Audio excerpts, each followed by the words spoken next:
Ok. All right. Toute la famille, tu me montres toute la famille. Les enfants. Oh.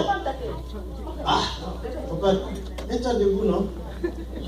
Brésil. Donc tu n'entends que le portugais. Français aussi. Ah, donc elle, c'est... Mais pourquoi tu es loin? Tu laisses ton mari ici. Vous soignez? Vous avez soigné? Amen. Que Dieu soit loué. Merci beaucoup. Merci maman. Et hier, nous étions à une fête de mariage.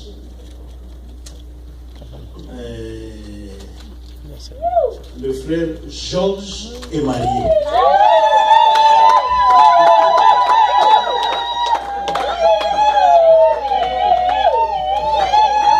Je n'ai pas encore vu quelqu'un qui est joyeux.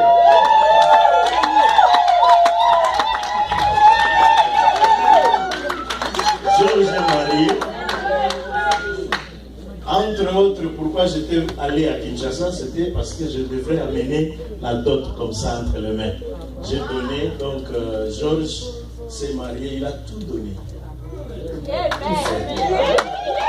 Et la femme très jolie qui est à ses côtés, qui s'appelle Natacha, c'est sa femme. Alors Georges, tu ne peux pas la laisser debout, et toi tu es assis. Voilà, c'est madame son épouse.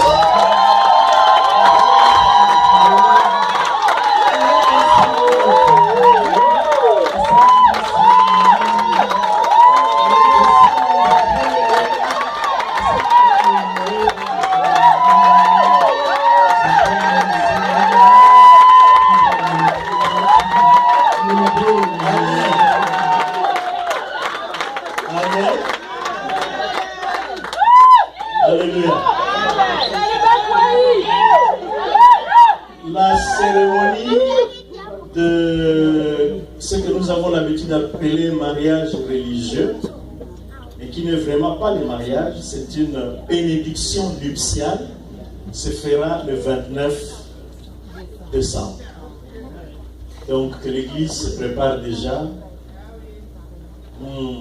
Ça c'est la maman présidente qui a dit ah oui, parce qu'elle sait ce qu'elle doit faire.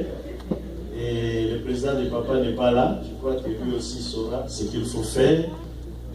Georges est jeune. Je sais que le président est jeune aussi. Il saura ce qu'il faut faire pour que nous puissions célébrer ce mariage. Georges et Natacha Kamenga. Nous les saluons dans le nom de Jésus-Christ. Que Dieu vous bénisse.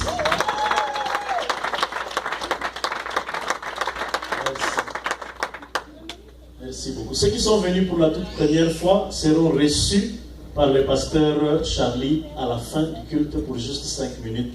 Il vous dira ce que nous sommes, ce que nous faisons et comment on peut vous venir en aide. Alléluia. L'église Restoration Church de Kinshasa se porte bien, bien qu'elle n'ait pas encore sorti officiellement. Elle se porte bien et le frère là-bas vous salue. Ils ont un, comment on appelle, l'éclat terrible. Terrible. S'il vient en vacances ici, il faut vraiment que le petit Emmanuel se prépare bien parce qu'il est sérieux, c'est un pro. Amen. Amen. Que Dieu soit loué. Aujourd'hui, nous avons la grâce de recevoir un homme de Dieu. Je le connais depuis très longtemps, le pasteur Rifin Kayamba. Lorsque nous étions encore que des chrétiens, lui était déjà pasteur. Il m'a inspiré beaucoup de fois. Ses prédications il parle doucement, mais des paroles perçantes. Et il est pasteur de l'église Disciple of Christ. Amen. Donc beaucoup de nos gens qui vont là-bas, Amen, les rencontrent. Le pasteur Rifin Kayamba, il est marié, père de 7 enfants et 3 petits-enfants. Donc c'est un homme sérieux, calme, précis et qui aime le Seigneur comme ce n'est pas permis. Il va nous parler ce matin. Nous voulons bien l'accueillir, le pasteur Rufin Kayama.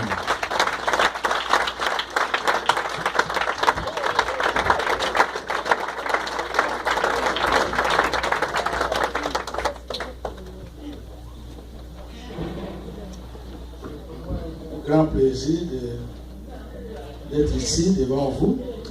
J'aimerais que tu salues ton voisin. Dites-lui que tu es dans la joie d'écouter la parole cet après-midi. Parce que tu es dans la maison de ton Père. Tu es dans la maison de ton Dieu aujourd'hui. Et tu es content. Parce que tu sais que papa va me donner de bonnes choses. Amen. J'aimerais remercier le pasteur Amos et toute l'équipe pastorale pour m'avoir donné cette opportunité de partager la parole de Dieu ici à Restoration Church. J'aimerais aussi remercier tous les membres de l'équipe qui sont là et aussi te remercier toi aussi qui es là. Amen. Parce que si tu n'étais pas là, je n'allais pas parler, c'est bon. Ta présence signifie que tu prends au sérieux les choses de notre Dieu. Et j'aimerais te bénir pour être venu ici à l'église. J'aimerais que nous puissions... je vous donne les salutations de l'église de Maine, Disciple International Christian Church. Nos frères et nos sœurs là-bas, ils m'ont dit, pasteur, saluer des amis de Restoration Church à Cincinnati. Vous acceptez les salutations? Amen. Amen. Je vais leur donner aussi vos salutations quand je vais rentrer. Prions le Seigneur. Hosanna, Hosanna, Hosanna, Hosanna. Tikangai na yemba Hosanna. Tikangai na yemba Hosanna. Hosanna, Hosanna, Hosanna, Hosanna. Tikangai na yemba Jesus amaramu. Tikangai na yemba Jesus amaramu. Usamaramu, Usamaramu, Usamaramu, Usamaramu. Tu es Dieu, tu es le roi des rois, tu es le Seigneur des seigneurs. C'est toi qui nous donnes la vie éternelle. Alléluia, Seigneur. Tu ne vois pas comme les gens voient, tu ne penses pas comme les gens pensent. Tu ne fais pas comme les gens font. De génération en génération, tu es Dieu. Je te bénis, Seigneur, pour l'opportunité que tu donnes pour que nous puissions partager ta parole. Je ne suis qu'un instrument, Seigneur, inutile que tu utilises. Bénis quelqu'un cet après-midi, Seigneur. Essuie une larme cet après-midi. Encourage quelqu'un qui était découragé. Élève quelqu'un qui était assis, Seigneur Dieu. Ouvre la porte là où c'était fermé. Car tu es notre Dieu. Tu es l'esprit de la prophétie. Tu es le Dieu éternel. Tu es l'agneau de Dieu. Nous t'applaudissons et nous t'élevons. Car tu es le roi des rois. Car tu es le Seigneur des seigneurs. Nous sommes là pour toi. Car tu es notre Dieu, Seigneur. Qui sommes-nous sans toi? C'est toi qui nous as appelés, Seigneur. Nous ne sommes pas appelés nous-mêmes. Car tu es fidèle. De génération en génération, tu es Dieu, Seigneur. Et nous voulons t'acclamer encore et reconnaître que tu es notre Dieu, que tu es notre Seigneur, que tu es notre roi. Sois élevé, alléluia. Sois magnifié, le Dieu d'Israël, le Dieu éternel, alléluia. Le roi des rois, le Dieu des armées. C'est toi, Yahweh Jireh. Alléluia, Yahweh Rapha, c'est toi. Chiquez-nous, le Dieu de toute justice, c'est toi. Nous te bénissons et nous te rendons grâce, Seigneur. Au nom de Jésus. Amen. Amen. Quel que soit le vent contraire, Dieu va t'amener à ta destinée. Amen.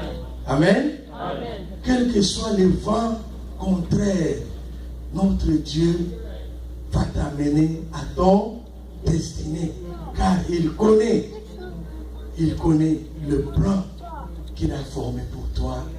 Un plan de bonheur et non de malheur. Car il est un Dieu fidèle.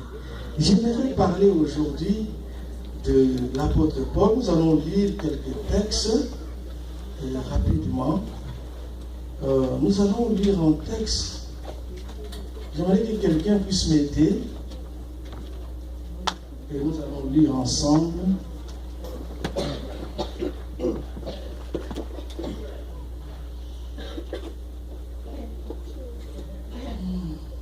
Jonas, est-ce que si papa Yamba peut nous aider? Jonas, chapitre 1. Chapitre 1. On va lire le verset 1 jusqu'à 5.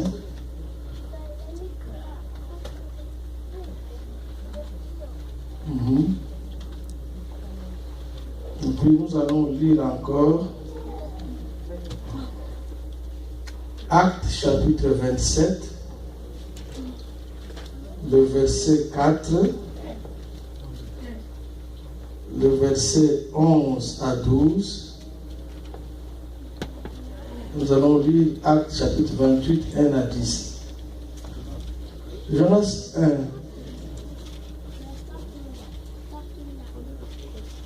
Lisez le premier verset jusqu'à 5. La parole de l'Éternel fut adressée à Jonas, fils d'Amitai. Lève-toi, va à Ninive, la grande ville, et crie contre elle, car sa méchanceté est montée jusqu'à moi. Et Jonas s'éleva pour s'enfuir à Tarsis, loin de la face de l'Éternel. Il descendit à Jaffa et il trouva un navire qui allait à Tarsis. Il paya le prix du transport et s'embarqua pour aller avec les passagers à Tarsis, loin de la face de l'Éternel. Mais l'Éternel fit souffler sur la mer un vent impétueux et il s'éleva sur la mer une grande tempête. La navire menaçait de faire naufrage. Verset 5. Les mariniers eurent peur. Ils implorèrent chacun leur Dieu et ils jetèrent dans la mer les objets qui étaient sur les navires afin de les rendre plus légers. Jonas descendit au fond du navire, se coucha et s'endormit profondément. Amen. Pasteur, lisez aussi Acte 27, verset 20 jusqu'au verset 26.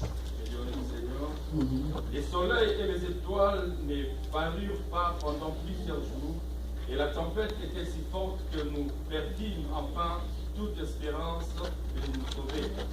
On n'avait pas mangé depuis longtemps. Alors Paul, se tenant au milieu d'eux, leur dit: Ô homme, il fallait m'écouter à ne pas partir de Crète, afin d'éviter ces périls et ces dommages. Maintenant, je vous exhorte à prendre courage, car aucun de vous ne périra. Et il y aura des pertes que celles du navire. Un ange de Dieu à qui j'appartiens et que je sers m'est apparu cette nuit et m'a dit: Paul, ne crains point. Il faut que tu comparaisses devant César.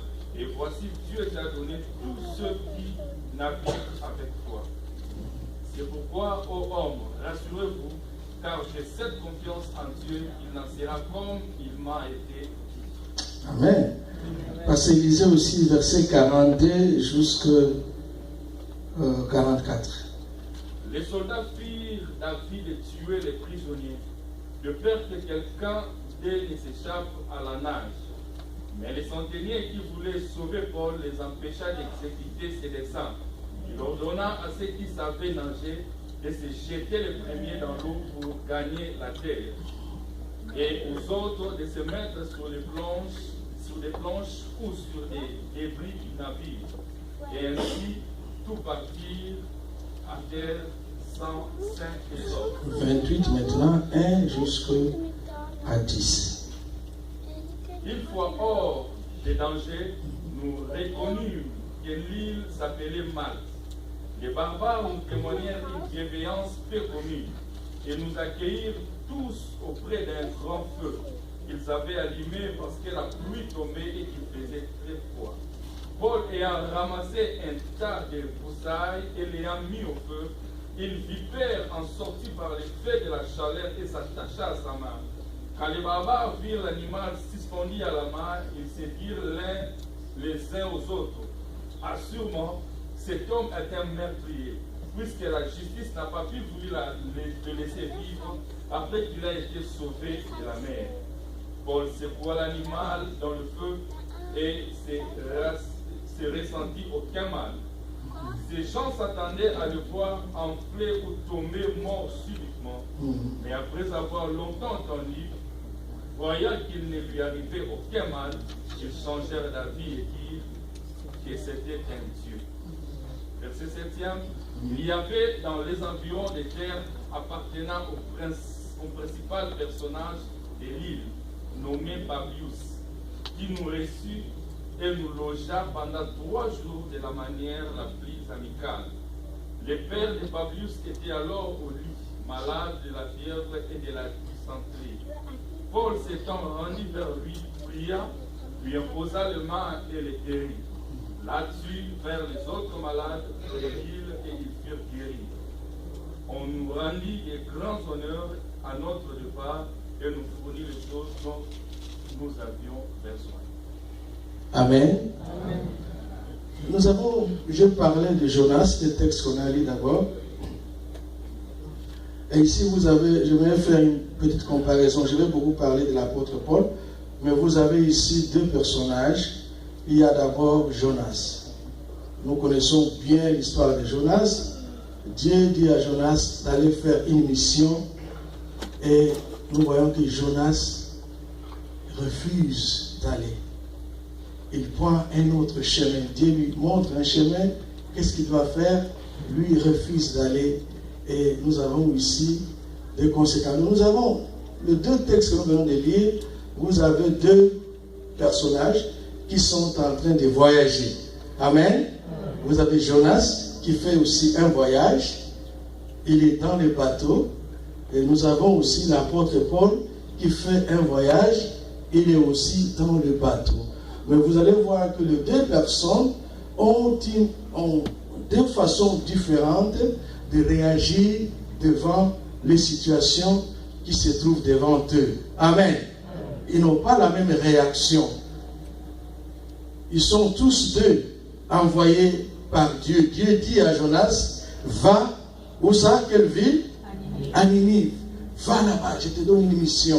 Et dans le texte des Actes des Apôtres que nous avons lu, Dieu dit aussi à Paul qu'il doit aller jusqu'à Rome. Parce qu'il doit accomplir une mission qu'il lui a donnée. Amen. 2 personnes, 2 façons différentes de réagir devant la mission que Dieu leur donne. Voyons d'abord la situation de Jonas. Je ne vais pas beaucoup insister sur lui, mais Jonas amène un problème dans l'environnement dans lequel Dieu le place. Amen. Il est un problème.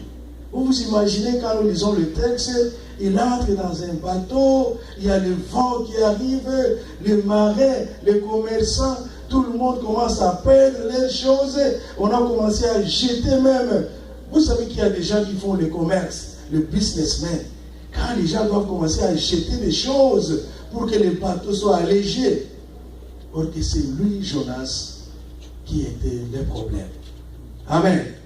Il n'a pas été quelqu'un qui a amené la bénédiction avec les gens avec qui il voyageait. Au contraire, il a amené un problème. Il a amené un souci. Les gens ont commencé à se perdre.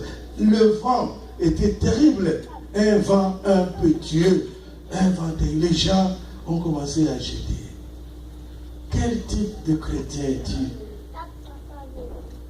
Et nous voyons ici encore le cas de l'apôtre Paul. il est en train de voyager, il est en train d'aller à Rome. Dieu lui dit, Paul, il faut que tu partes à Rome pour accomplir la mission que tu m'as donnée. Et nous allons voir une différence, nous allons voir la différence de Paul et Jonas. Jonas est quelqu'un qui se cache. Jonas est quelqu'un qui amène des problèmes là où Dieu l'a placé. Jonas n'est pas une bénédiction pour les autres qui étaient avec lui dans le bateau. Bien aimé, dans la vie aujourd'hui, nous sommes comme des voyageurs. Toi et moi, nous sommes placés dans un bateau, le bateau de la vie. Est-ce que tu es une bénédiction pour les gens avec qui tu es en train de vivre? Est-ce que tu es une bénédiction?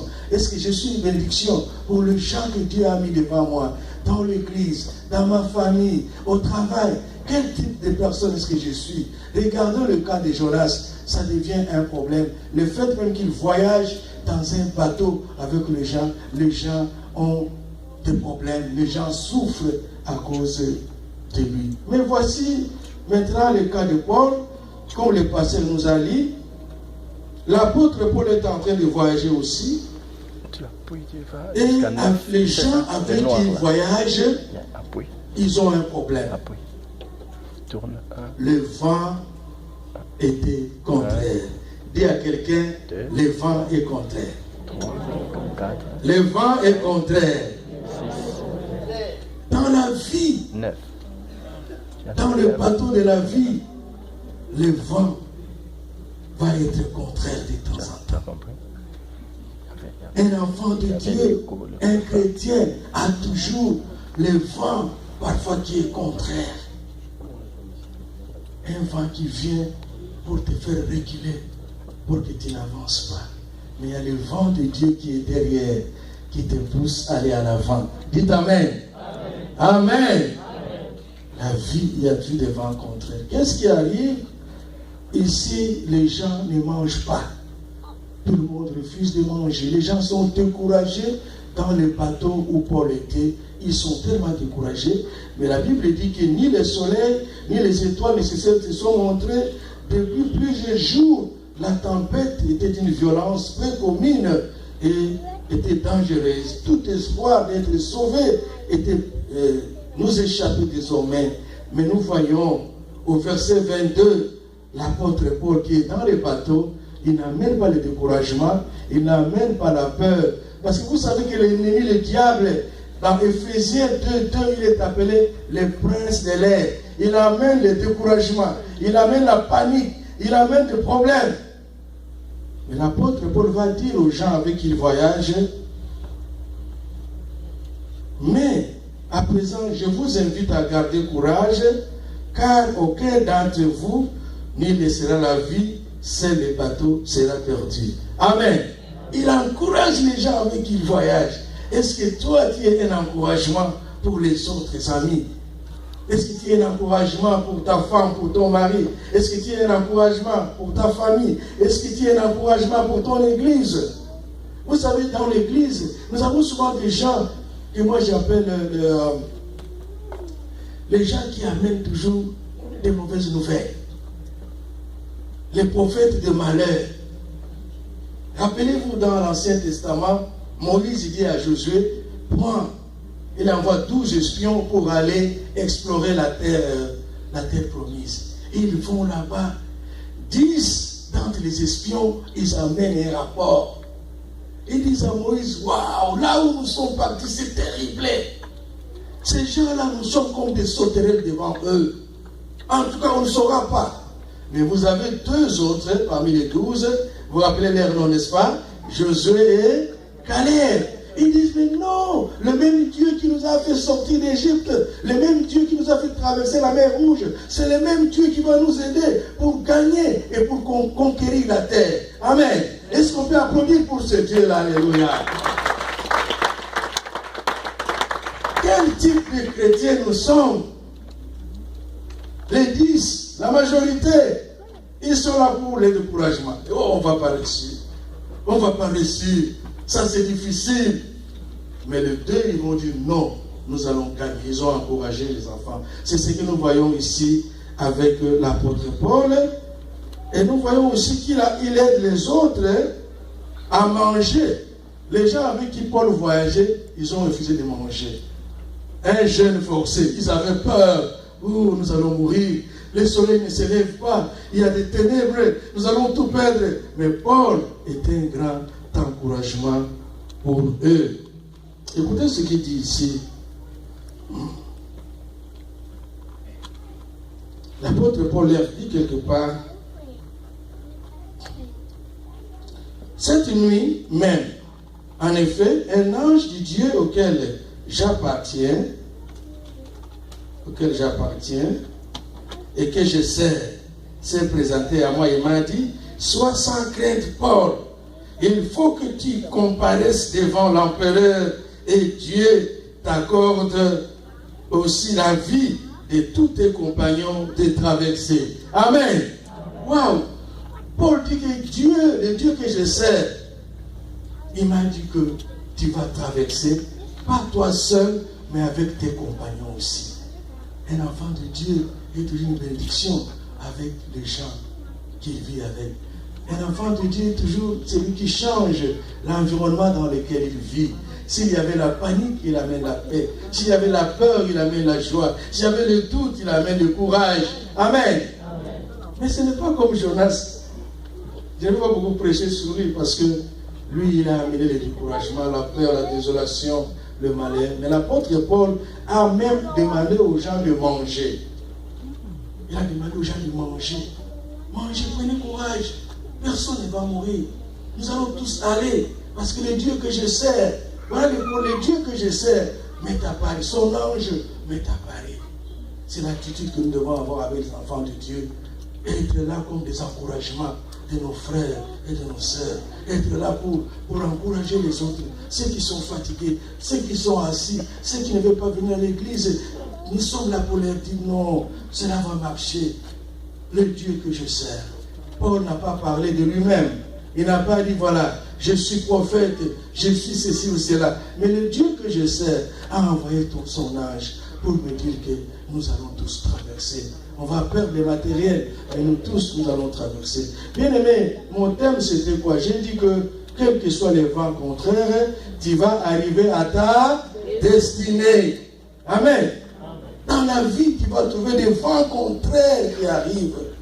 Les vents contraires nous arrivent. Les vents contraires peuvent être des vents financiers, des vents matériels.